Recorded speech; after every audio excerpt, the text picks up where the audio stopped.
Hey guys, it's time to finish out the second book of the Tale of Despereaux. This one has been called Chiaroscuro because we're following a rat called Chiaroscuro, but we also call him Roscuro. And the last time we read together, Roscuro, who has a fascination for light, ventured out into the castle where he found a banquet going on in the castle. Long story short, he was in a chandelier and then he fell out of the chandelier into a bowl of soup, the bowl that belonged to the queen. The queen freaked out and she died. She died of fright while eating soup. And that did not bother Roscuro. What did bother him was the look Princess Peach gave him. The look that said, go back to the dungeon, go back to the darkness where you belong. If Roscuro had not seen the princess, then maybe he wouldn't feel so bad. Let's see how his story continues in chapter 22. He put his heart back together again. Roscuro hurried from the banquet hall. A rat, he said. He put a paw over his heart. I am a rat, and there is no light for rats. There will be no light for me. The king's men were still bent over saving the queen. The king was still shouting, save her, save her. And the queen was still dead, of course, when Roscuro encountered the queen's royal soup spoon lying on the floor.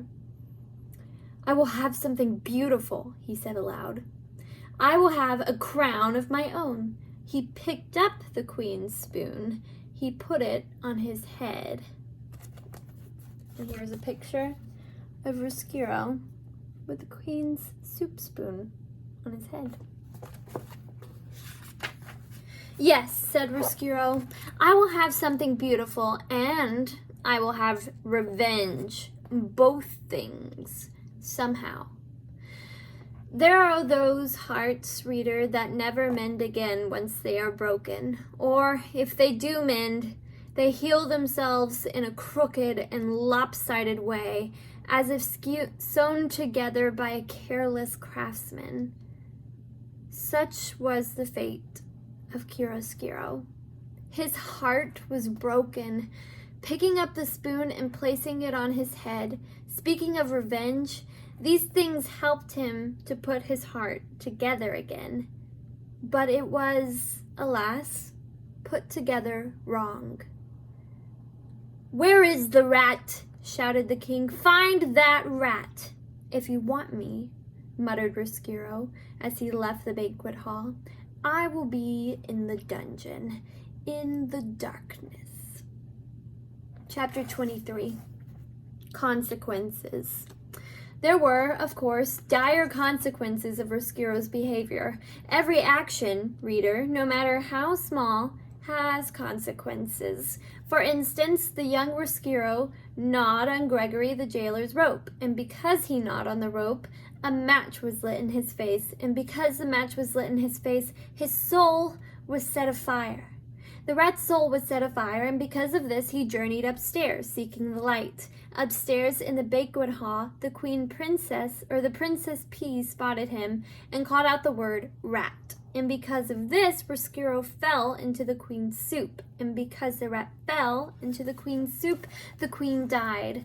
You can see, can't you, how everything is related to everything else? You can see quite clearly how every action has a consequence. For instance, if, reader, you will indulge me and allow me to continue this meditation on consequences, because the queen died while eating soup, the heartbroken king outlawed soup.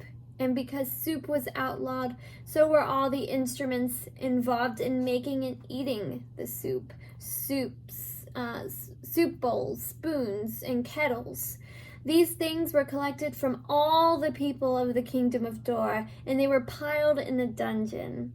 And because Roscuro was dazzled by the light of one match and journeyed upstairs and fell into the queen's soup, and the queen died, the king ordered the death of every rat in the land. The king's men went bravely into the dungeon to kill the rats, But the thing about killing a rat is that you must first find a rat. And if a rat does not want to be found, reader, he will not be found. The king's men succeeded only in getting lost in the dungeon's torturous mazes. Some of them, in fact, did not ever find their way out again and died there in the dark heart of the castle. And so the killing of all rats was not successful. And in desperation, King Philip declared that rats were illegal. He declared them outlaws. This, of course, was a ridiculous law, as rats are outlaws to begin with. How can you outlaw an outlaw? It is a waste of time and energy. But still, the king officially decreed that all rats in the kingdom of Dor were outlaws and should be treated as such. When you are a king, you may make as many ridiculous laws as you like. That is what being a king is all about. But reader, we must not forget that King Philip loved the queen and that without her, he was lost. This is the danger of loving. No matter how powerful you are, no matter how many kingdoms you rule, you cannot stop those you love from dying. Making soup illegal, outlawing rats, these things soothed the poor king's heart, and so we must forgive him. And what of the outlawed rats? What of one outlawed rat in particular? What of Chiaroscuro? In the darkness of the dungeon, he sat in his nest with the spoon atop his head. He set to work fashioning for himself a kingly cape made out of scraps of red tablecloth. As he worked, one one-eared Botticelli Rimorso sat next to him, swinging his locket back and forth, saying, "You see what comes of a rat going upstairs. I hope that you have learned your lesson. Your job in this world is to make others suffer." "Yes," muttered Roscuro. "Yes, that is exactly what I intend to do. I will make the princess suffer for how she looked at me." And as Roscuro worked and planned, the jailer Gregory held tight to his rope and made his own way through the darkness. And in that dank cell, the prisoner who had once had a red tablecloth and now had nothing spent his days and nights weeping quietly. High above the dungeon, upstairs, in the castle, a small mouse stood alone one evening as his brothers and sisters sniffed for crumbs. He stood with his head cocked to one side, listening to a sweet sound he did not yet have a name for. There would be consequences of the mouse's love for music. You, reader, know already some of those consequences. Because of the music, the mouse would find his way to a princess. He would fall in love. And speaking of consequences, the same evening that Despereaux stood inside the castle hearing music for the first time, outside the castle, in the gloom of dusk, more consequences drew near.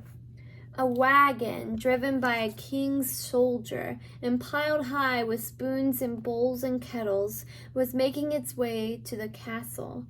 And beside the soldier there sat a young girl with ears that looked like nothing so much as a piece of cauliflower stuck on either side of her head.